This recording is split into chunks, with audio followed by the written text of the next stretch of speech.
El doctor Bernardo Klicksberg es padre de la gerencia social, gran maestro de la Universidad de Buenos Aires y autoridad internacional en pobreza.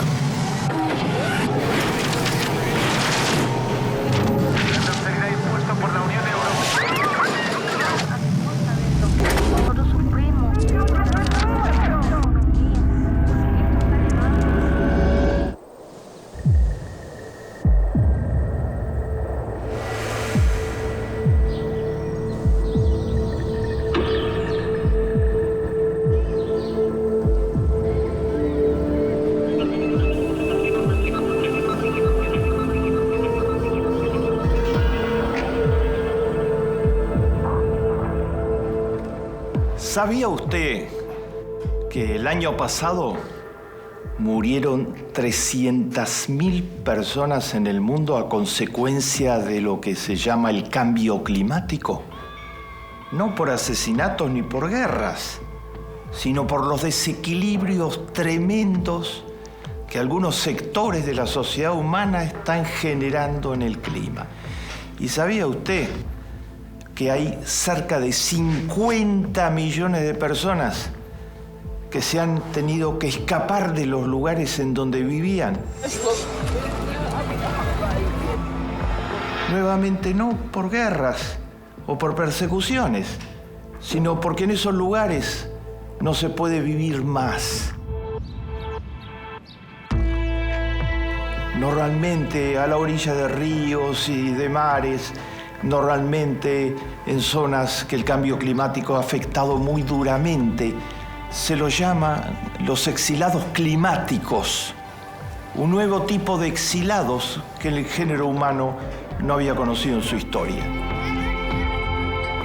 Se le desequilibró totalmente las condiciones de vida, los hábitats naturales, y no pueden sobrevivir donde vivían. Y no hay ninguna figura jurídica en el derecho internacional para un refugiado de este tipo. Hay figuras jurídicas para los que se escapan por razones políticas, por persecuciones étnicas, pero para refugiados climáticos es nuevo totalmente en el género humano, porque son nuevos estos desequilibrios tremendos.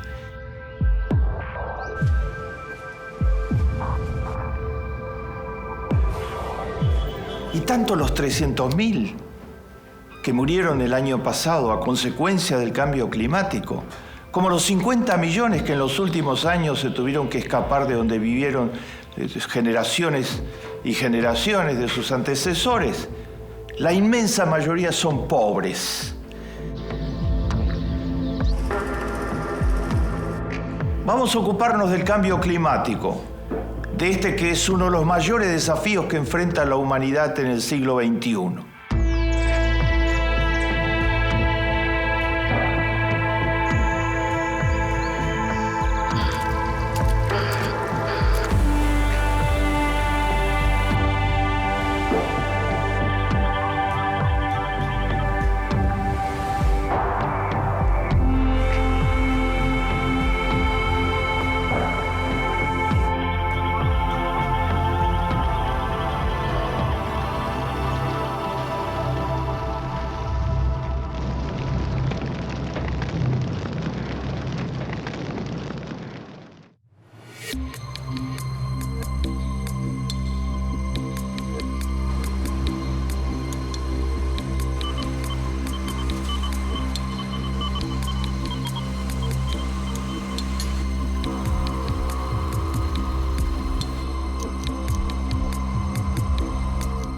En primer lugar, ¿cuál es la magnitud del cambio climático? ¿Qué es el cambio climático?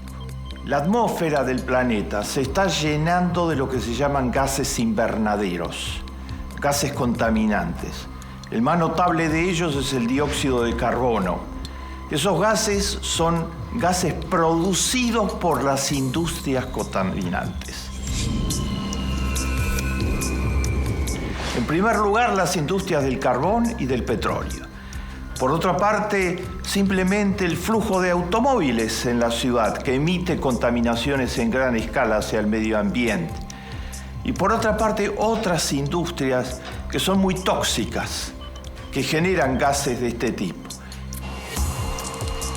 El dióxido de carbono se establece en la atmósfera y impide que los rayos del sol se refracten en la superficie de la Tierra. Los atrapa, los inmoviliza, por eso se llama efecto invernadero el de estos gases. Y entonces, al cambiarse ese curso natural, se produce el calentamiento de la atmósfera del planeta. Hace 10.000 años, la proporción del dióxido de carbono, medida por los medios por los que esto se mide, era 280 partes por millón. En 1980, hace 30 años atrás, era 319 por millón. Y ahora ha pasado a ser más de 339 por millón. O sea, se está intoxicando cada vez más la atmósfera del planeta con los gases invernaderos. Entonces se está calentando el planeta. La temperatura promedio sube.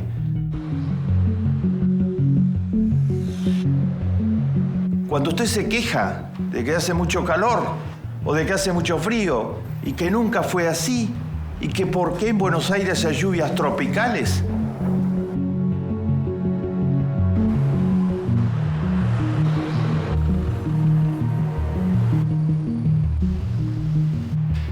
es esto lo que está sucediendo. Los gases invernaderos, el dióxido de carbono, el calentamiento del planeta. Los últimos 10 años fueron los más calientes desde que se mide la temperatura del planeta, lo que empezó en 1880.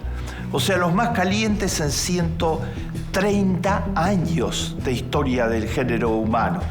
La temperatura de este verano en Nueva York no tiene registro en la historia de esa ciudad. Fue la más alta que nunca se dio en la historia de esa ciudad. Al mismo tiempo que en Moscú, tierra de fríos, y al mismo tiempo que se produce frío en otros lugares en donde normalmente la temperatura era muy cálida. Todo esto se lo llama calentamiento global.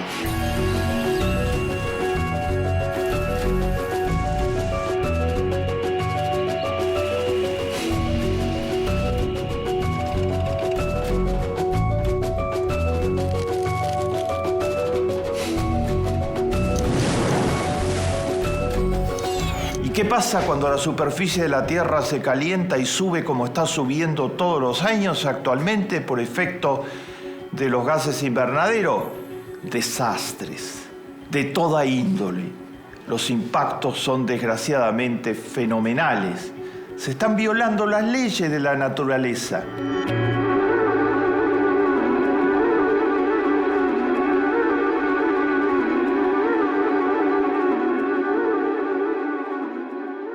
Albert Einstein, probablemente la mente más grande que tuvo el género humano en su historia, decía Einstein: Dios no juega los dados con el mundo. Y con eso quería decir que Dios creó al mundo con una armonía y un equilibrio entre sus distintos protagonistas, entre la naturaleza, los seres humanos, los vertebrados, los anfibios, el reino animal, el reino vegetal.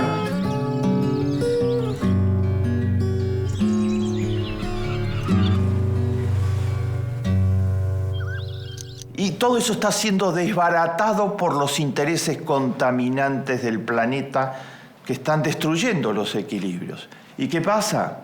Algunos de los impactos del cambio climático. Por una parte, el cambio climático produce inundaciones, huracanes, tormentas en gran escala, de tipo récord. ¿Por qué? Porque, entre otros aspectos, al calentarse el planeta, se derriten los grandes hielos que mantenían la temperatura del planeta.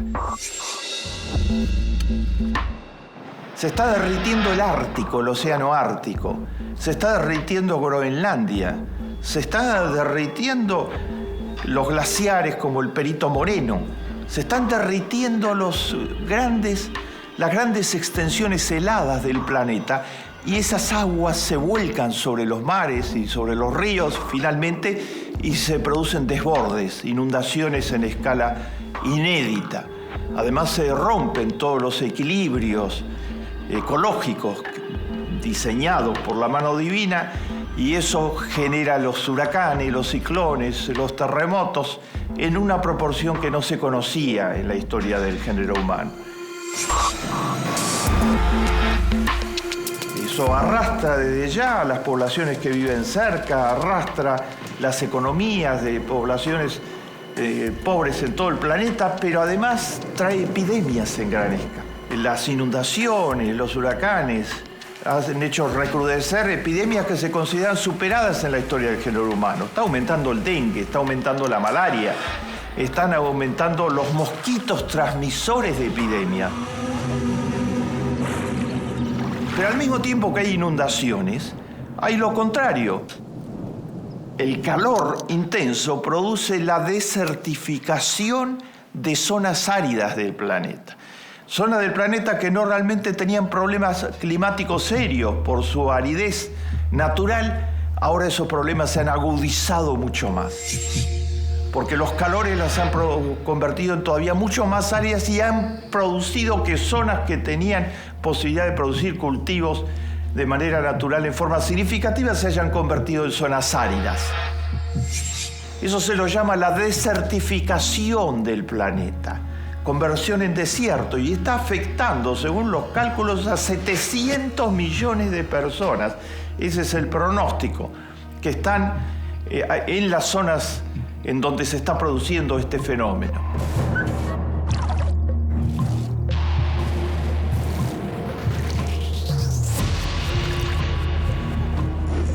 Hemos mostrado algunas de las líneas de lo que significa el cambio climático.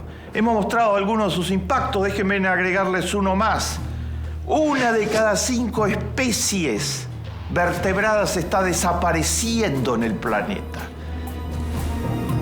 Estamos destruyendo la biodiversidad del planeta, asesinando especies completas. Y toda especie en el planeta es imprescindible para mantener equilibrios ecológicos y equilibrios biológicos, además de ser éticamente inadmisible que estemos asesinando especies enteras.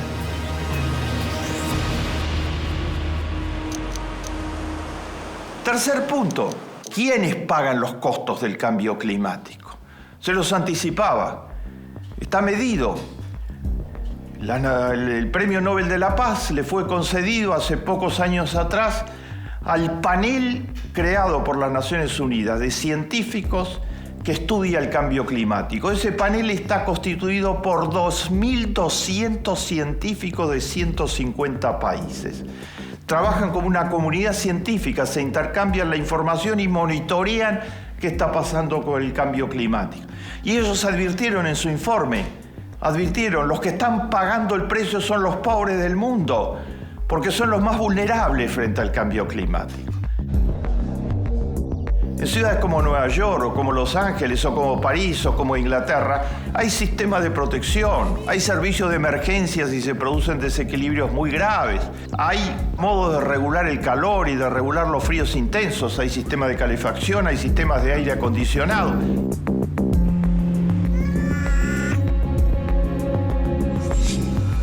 Los pobres no tienen nada de eso.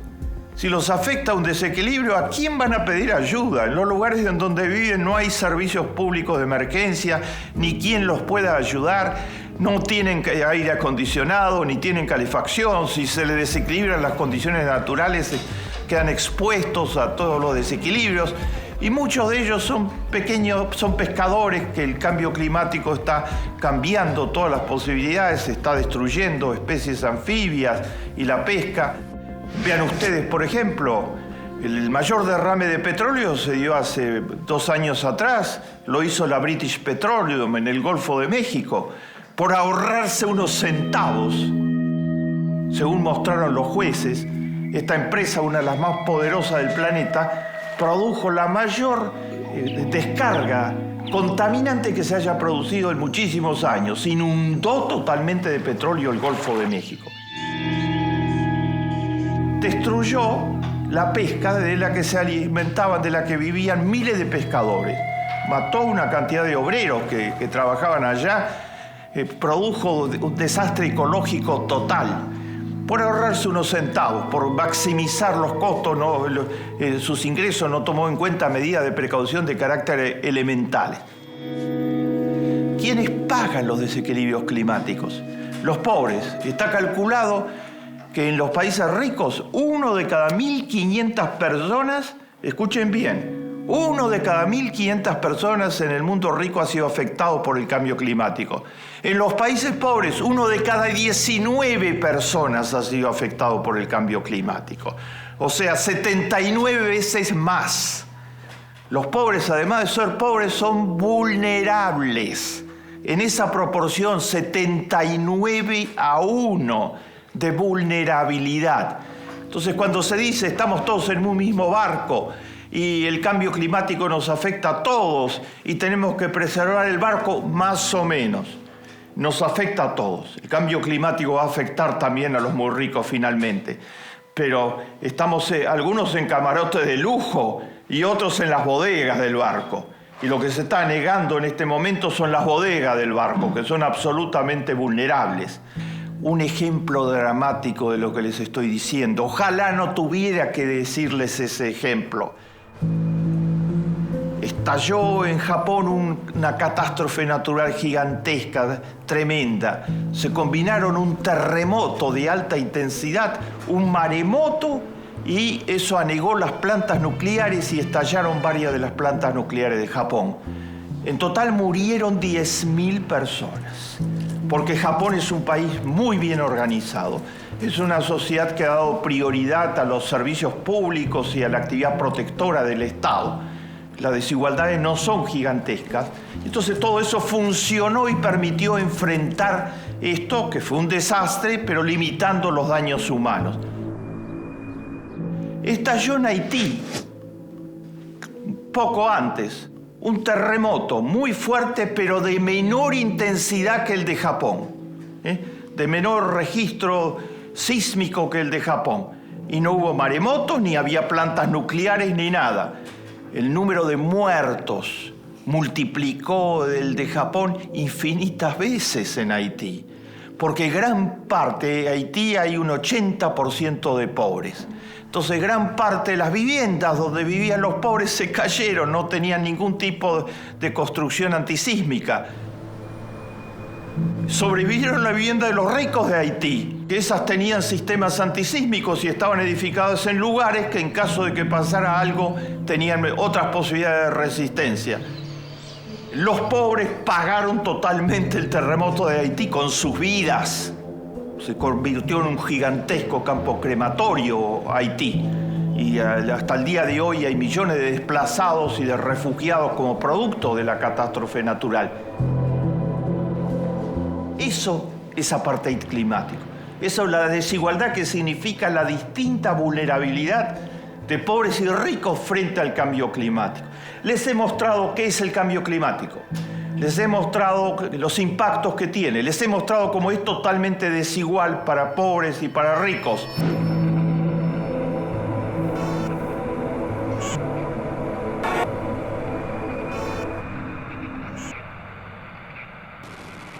¿Saben ustedes que hay un sector en el planeta de grupos poderosos que está haciendo una campaña sistemática desde hace años para negar que exista el cambio climático? Dice que el panel de las Naciones Unidas de 2.200 científicos no sabe de lo que habla, que toda la comunidad científica mundial que tiene que ver con meteorología y que tiene que ver con el análisis del cambio climático no sabe de qué habla, solo ellos saben de qué hablan. Dicen que es una patraña. ¿Y quiénes son ellos? Son los testaferros, los contratados, los mercenarios de las grandes industrias contaminantes, que para que no los regulen, para que no les limiten la tasa de ganancias exorbitante, por ejemplo, de British Petroleum y de las grandes industrias petroleras y carboníferas y contaminantes, armaron una gran campaña de relaciones públicas y de propaganda para demostrar que el cambio climático no existe en realidad. Y tienen políticos que siguen sus intereses. El Tea Party dice hoy en los Estados Unidos categóricamente que no hay tal cambio climático y que por lo tanto las regulaciones que sacó Obama para regular la contaminación hay que anularlas todas y que cierren la agencia que regula la contaminación ambiental en los Estados Unidos. El gobernador de Texas, que se llama Rick Perry, dijo hace pocas semanas: el cambio climático es una gran patraña.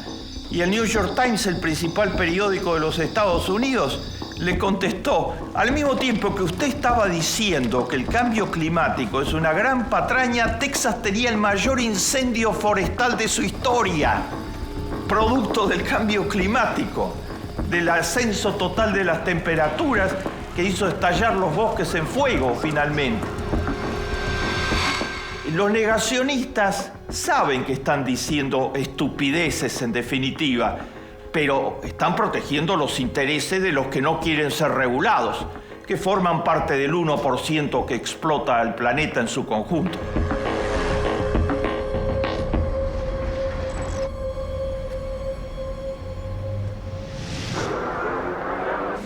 El secretario general de las Naciones Unidas, Ban Ki-moon, tiene una frase para los negacionistas, en donde resume lo que el mundo piensa sobre los negacionistas. Ban Ki-moon les dice en todos los lugares públicos, repite esta frase, dice: con la naturaleza no se negocia. Los negacionistas están tratando de que no haya regulaciones, que se bajen, que haya menos regulaciones, que el calentamiento global, esperar 20 años más, esperar 30 años más. Y Ban Ki-moon dice, en nombre de todo el género humano, con la naturaleza no se negocia. Esto no es una operación política o económica de negociar tanto y tanto. Si destruimos la naturaleza, no hay vuelta posible. Los pronósticos en este momento es que si en los próximos 20 años no se hacen cosas muy de fondo para bajar el dióxido de carbono, el calentamiento global, se va a llegar a un momento de irreversibilidad, se llama, que no se va a poder volver atrás, porque la destrucción y el desequilibrio ya van a impedir que se pueda volver atrás.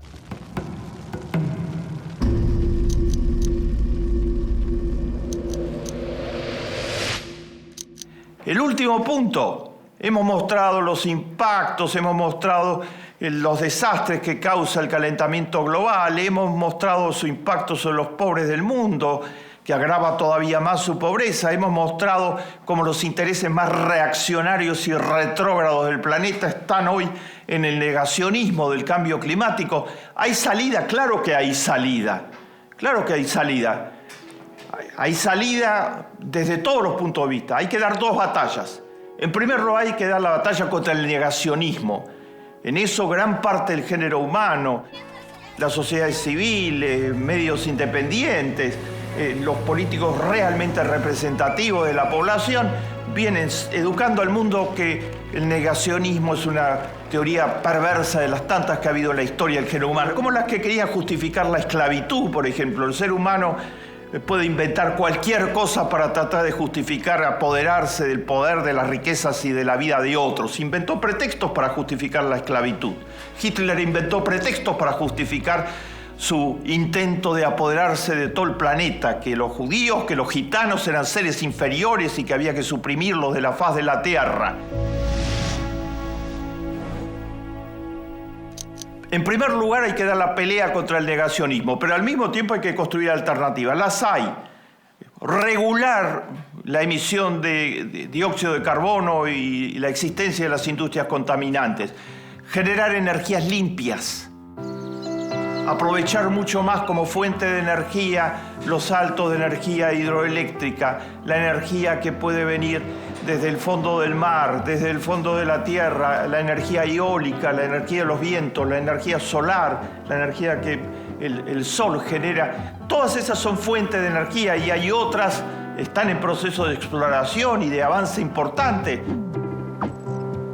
Un país como Israel tiene gran parte de su consumo de energía ya desde hace 30 años atrás del sol, energía solar. Muchas casas tienen un generador de energía solar en su techo. Los kibutzim, esa forma de vida muy avanzada que se generó en Israel, fueron los primeros en tener energía solar en gran escala en el planeta.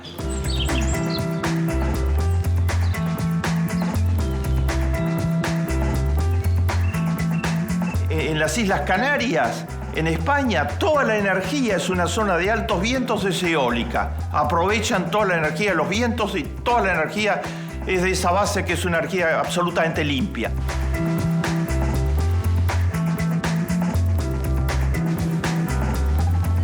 Se puede avanzar muchísimo en esa dirección si se vencen los intereses económicos que se oponen a esto. El género humano tiene que levantarse para defender el planeta, tiene que levantarse para defender la armonía natural. Dios no jugó a los dados con el planeta como señaló Einstein. No nos queda mucho tiempo. Más vale encender una vela que maldecir a la oscuridad.